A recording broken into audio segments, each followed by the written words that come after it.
하나님께서 이 시간 우리 모두에게 은혜 주시기를 기원드립니다. 세상을 살아가는 그리스도인의 삶은 항상 형통한 것이 아닙니다. 모든 이들이 원하는 것처럼 꽃길만 걷는 일은 없습니다. 예수님 믿어도 꽃길만 걷는 일은 없습니다. 오히려 성도의 삶에는 예기치 않는 불같은 시험, 불시험이 언제든지 불어닥칠 수 있는 삶이 성도의 삶입니다. 베드로 사도는 오늘 본문을 통해서 불시험이 있는 것을 이상히 여기지 말라라고 권면하고 있지요. 본문 12절인데요. 우리 다 같이 한번 읽어보도록 하겠습니다. 시작. 사랑하는 자들아, 너희를 연단하려고 오는 불시험을 이상한 일 당하는 것 같이 이상히 여기지 말고. 아멘. 여러분, 불시험 듣기만 해도 고난의 정도가 어떠한지 느낌이 오지 않습니까? 그냥 시험도 아닙니다. 불시험이 불시험. 하나님의 말씀대로 경건하게 생활하고자 하는 자에게는 우리의 신앙, 우리의 전 존재, 우리의 삶, 우리의 인격을 뒤흔드는 불시험과 같은 시련과 고난이 있다는 것을 가르쳐줘요. 어떤 이들에게는 자신의 이기심, 욕심, 욕망 때문에 고통을 당하는 성도가 계십니다. 그 고통의 원인, 고통의 뿌리, 고통의 발달, 근간은 무엇입니까? 이기심 때문에, 자기 이기심 때문에, 자기 교만 때문이죠. 다루어지지 않는 자기의 욕망 때문에 시험이 온 거예요. 그런데 오늘 본문에서 이야기하는 이 불시험은 미숙한 자기의 성격과 이기심 때문에 오는 것이 아니라 경건한 성도에게 당하는 그의 경건한 생활 때문에, 그의 거룩한 습관 때문에, 하나님 때문에 당하는 시험을 불시험이다, 이렇게 가르쳐주고 있습니다. 그런데 여러분, 이러한 불같은 시험, 불시험, 고난과 시련은 우리를 넘어뜨리기 위함이 아니라 연단하기 위함입니다. 이 불시험은 거룩한 성도님들을 파멸로 이끌지 못해요. 오히려 더 잘되게 만들고 더 경건하게 만드는 것이 불시험이다 가르쳐주죠. 본문은 우리에게 고난이 찾아올 때, 이 같은 고난이 찾아올 때 어떻게 해야 하는지를 알려주고 있는데요. 첫째로는 어떻게 하라 그럽니까? 이상한 일 당하는 것 같이 이상히 여기지 말라, 이렇게 가르쳐주고 있습니다. 그래서 12절 우리가 읽었지만 중반절에 보시면 불시험을 이상한 일 당하는 것 같이 이상히 여기지 말고, 여기서 이상히 여기지 말라라는 의미는 마치 이런 겁니다. 무슨 큰 일이나 생긴 것처럼 놀라지 말라. 조금 더 의역을 하면 마치 나에게는 일어나지 않을 일이 생긴 것처럼 당황하지 말라. 조금 더 의미를 확대해서 부각시키면 경건한 자가 마땅히 당해야 할 것이 불시험이다 하는 것을 가르쳐 줍니다. 여러분, 고난은 우리를 경건하게 만들어줘요. 고난이 없으면 자기 안에 썬뿌리가 무엇이 있는지, 나의 내면이 무엇인지 자기의 교만이 보이지 않아요. 참 신기하죠. 다른 사람들이 안내를 해주면 잘 수용할 것 같지만 그렇지 않아요. 다른 사람들이 해주는 말이 내 귀에는 듣기가 불편해요. 그래서 인정하고 곰곰이 자신을 살펴보지 않고 화부터 나는 것이 사람의 품성이에요. 그런데 고난 속에 들어가면 자기 자신을 점검하지 않을 수가 없거든요. 그러면서 그 고난이 자기를 경건하게 만들어줘요.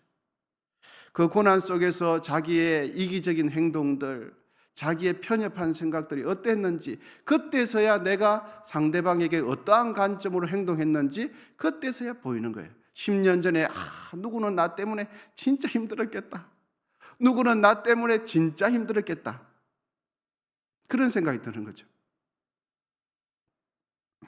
여러분, 그래서 오늘 본문은 불시험이 있을 때 이상하게 그런 어려움이 마치 나에게는 일어나지 않아야 되는데 그런 일이 일어난 것처럼 이상하게 여기지 말라, 성경 가르쳐 주죠. 여러분, 과거 한국 교회가 급속도로 성장하고 부흥할 때 1970년도, 1980년도 한국 교회 강단에서는 주로 어떤 메시지가 주류를 이루었습니까? 예수 믿으면 가난에서 벗어나게 되고 부하게 됩니다. 예수 믿으면 질병에서 고침받고 건강하게 됩니다. 예수 믿으면 고전을 면치 못했던 사업이 잘 됩니다. 형통하게 됩니다. 이와 같은 메시지들이 한국교회 강단의 주류를 이뤘어요. 주일에 가도 새벽에 가도 심야에도 가도 70년대, 80년대 올림픽 전까지는 한국교회 급속도로 성장했거든요. 1988년도 올림픽 그 이후부터 경제 성장을 이루고 난 뒤에 교회 안에도 세상에 번영이 들어왔어요. 그 가치관에 들어오면서 이렇게 점점점 1990년부터는 교회가 정점을 찍고 하락하기 시작했어요. 그 같은 축복의 메시지를 듣고 가난과 질병에서 이골이 난 사람들은 물불을 가리지 않고 교회로 몰려 들어왔습니다. 그리고는 그와 같은 메시지에 쌍수를 들고 환호하면서 열광을 했습니다. 두 손을 들고 그렇게 했죠. 아멘, 아멘 크게 부르면 입을 크게 열라 하나님께서 채워주신다. 열광을 했습니다. 여러분, 예수 믿으면 무조건 잘 됩니까? 예수 믿으면 무조건 병이 낫습니까? 예수 믿기만 하면 세상의 지위가 높아지고 관직에 올라가게 되는 것입니까? 아니죠. 성경은 그렇게 가르치지 않습니다. 예수 믿으면 여러분 무엇이 우리를 기다리고 있습니까? 예수 잘 믿는 것 때문에 고난이 우리를 기다리고 있어요. 예수 잘 믿는 것 때문에 핍박이 우리를 기다리고 있어요. 불같은 시험을 당할 수 있다는 것을 성경은 가르쳐줘요. 여러분, 예수 잘 믿으면요 부하게도 돼 있지만 고난도 받게 됩니다. 예수 잘 믿으면 병도 낫게 되지만 주의 일을 하다가 병이 생길 수도 있어요. 예수 잘 믿으면 가정이 화목하다가도, 예수를 믿기 전에는 화목하다가도 예수 잘 믿으면 가정이 불화가 생기기도 됩니다. 만약 예수 믿어서 이 세상에서 잘 되는 것만 전한다면, 예수 믿어서 무조건 병 낫고 부하게 되고 높은 관직에 올라되고 우리가 세상에서 원하는 형통만 강조한다면 그것은 성경이 가르치는 온전한 복음이 아닙니다. 반쪽짜리 복음이죠. 왜냐하면 오늘 본문을 통해서 신자가 당해야 하는, 신자가 언제든지 당할 수 있는 불같은 시험이 있다는 것을 가르쳐 줍니다. 그리고 불같은 시험이 우리에게 닥칠 때 어떻게 여기지 말라고요? 이상하게 여기지 말라. 우리에게 마치 일어나지 않을 일이 일어난 것처럼, 나와는 상관없는 일이 일어난 것처럼 그렇게 이상한 것으로 여기지 말라라고 성경은 가르쳐 주고 있습니다. 여러분, 성도에게 불같은 시험이 찾아올 때 무슨 큰 일이 난 것처럼, 마치 나에게는 절대로 일어나서는 안 되는 일이 일어난 것처럼 그렇게 당황스럽게 여기지 마시기를 축복합니다. 그 시험은 우리를 파멸시킬 것 같지만 그렇지 못해요. 다만 나를 불편하게 만들 뿐이에요. 다만 나를 육신적으로 불편하게 만들 뿐이지 나의 영혼을 잠식시키지 못해요. 여러분, 예수 그리스도 때문에 당하는 경건한 고난은 우리의 삶과 영혼을 파멸로 이끌지 못합니다. 우리가 늘 경계하고 조심해야 할 것은 고난이 아니라 죄입니다. 우리가 늘 조심하고 깨어서 신경 써야 할 부분은 교만과 이기심, 탐심과 욕심, 진리에 순종하지 않으려고 하는 우리의 완악함을 늘 조심해야 돼요. 우리는 무엇을 조심합니까? 불편한 걸 조심해요. 내가 편한 것을 원하죠.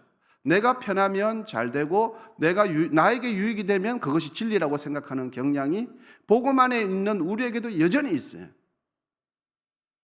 나에게 유익이 되면 잘된 일이라고 생각하는 습관이 그대로 있죠. 대장장이가 고철로 무엇을 만들 때 반드시 하는 작업이 여러분 뭡니까? 그렇죠. 높은 온도에 녹이 썰고 불순물이 가득 찬 그 고철을 벌겋게 달구는 일입니다. 그리고는 대장장이 뜻대로 단검질을 하기 시작해요. 두드리죠. 단검질 없는 양질의 제품은 만들어지지 않습니다. 쓸만한 제품, 오래가는 제품, 단단한 제품은 반드시 단검질이 필요해요. 그것도 강도 높은 단검질이 필요한 거죠. 불에 달궈진 채 고철에 단검질을, 그 고물이 단검질을 당하지 않으면 쓸만한 단단한 제품은 만들어지지 않습니다. 여러분, 성도에게 있어서 고난은 무엇입니까? 우리 속에 있는 영적인 불순물을 빼고 지금보다 더욱 예수 그리스도를 닮게 하는 가장 유용한 방법이 고난이에요. 고난을 잘 통과한 분들은, 고난을 예수 그리스도와 함께 진리 안에서 잘 통과한 분들은 고난이 끝난 뒤에 보십시오. 성격과 성품이 예수 그리스도를 닮았어요. 그리고 고결합니다. 그리고 이 세상에서 찾아볼 수 없는 주님의 인자함이 그의 얼굴에 묻어나요. 그런데 고난을 거쳤는데 이기심과 자기 인간적으로 그 고난을 통과해내면 뭐가 있습니까? 고집과 아집과 완악함이 그대로 있습니다. 참 신기하죠. 여러분, 불시험이 있을 때 우리는 그 고난 앞에서 이제는 당황스러워하거나 이상히 여기지 마십시다. 오히려 그 고난 속에서 예수 그리스도를 바라보며 의지적으로 감사하며 즐거워하게 되시기를 축복합니다. 그럴 때 그 고난이 우리를 아름답게 만들어줘요. 우리를 예수 그리스도를 더욱 귀하게 만들어줘요. 우리 안에 있는 이 불순물들, 그전에는 내가 나를 보지 못했어요. 그전에는 나한테 있는 이기심이 보이지 않았어요. 그런데 그 또 다른 하나의 고난을 예수 그리스도와 함께 지나갈 때 우리 속에 있는 마음의 불순물들이 빠져나가게 되는 것이죠. 그러므로 고난과 시련이 있을 때마다 좌절하거나 부끄러워하지 마십시오. 고난은 우리가 실패했다는 증거가 아닙니다. 고난은 내가 망했다는 증거가 아니에요. 고난은 고난일 뿐이지 그 고난 속에서 내가 어떻게 하느냐가 중요합니다. 그래서 우리는 고난 속에서 믿음의 주요 온전케 하시는 이인 예수를 바라보면서 믿음의 선한 경주를 마침내 승리하게 되시기를 축복합니다. 오늘도 주님과 함께 삶 속에서 동행하시기를 축복합니다. 기도하겠습니다. 하나님 아버지, 감사합니다. 이런 새벽에 하나님 말씀 또 한 자씩 한 자씩 상고합니다. 주여, 우리에게 불같은 시험이 있을지라도 그 속에서 이상히 여기지 말고 주님과 함께 그 고난을 잘 통과하여서 하나님께 영광이 되는 우리 모두 될 수 있도록 도와주시옵소서. 이 시간 정성껏 애물 드린 귀한 손길들 한 분 한 분 삶 가운데 은혜 베풀어 주시기를 원합니다. 아버지 하나님, 늘 주님께서 채우심을 경험케 도와주시고 하나님께서 붙들어 주심을 오늘도 경험하기를 원합니다. 주님, 도와주시옵소서. 또한 아버지 하나님, 원성에 속한 모든 권속들 아버지 하나님 건강 지켜주시고 가정마다 하시는 일들과 또 아버지 하나님 경영하시는 사업장과 직장 가운데 은혜를 베풀어 주옵소서. 병석에 누워 계시는 권사님, 집사님, 또 우리 성도님들 한 분 한 분 가운데 함께 하시고 또 진리의 빛이 밝히 비춰줌으로 인하여 아버지 하나님 어둠이 물러나게 하시고 아버지 하나님 성령께서 역사하여 주시옵소서. 교회가 아버지 하나님 함께 교회 가는 날을 정하고 10월 20날을 아버지 하나님 낙심한 자, 장기 결석하신 분, 그동안 복음을 듣지 못해서 갈피를 알지 못하는 분들을 다시 한번 교회로 초청하여 하나님의 말씀을 들려드리기를 원합니다. 주여, 이 날을 함께 해주시고 은혜 베풀어 주시고 우리의 심령 속에 영혼을 향한 갈급한 뜨거운 사랑을 부어 주옵소서. 나라와 민족 가운데 함께 하시고 아버지 하나님 교단총회 가운데 은혜를 베풀어 주시옵소서. 이제는 우리 주 예수 그리스도의 은혜와 하나님 아버지의 담없는 사랑과 성령의 교통하심이 믿는 자가 당하는 고난과 시련을 이상히 여기지 말고 예수 그리스도 안에서 궁극적 승리를 확신하는 우리 모두 위에 이제로부터 영원히 함께 하시기를 간절히 축원하옵나이다. 아멘. 이제 주여 삼창하시고 계속해서 기도하도록 하겠습니다.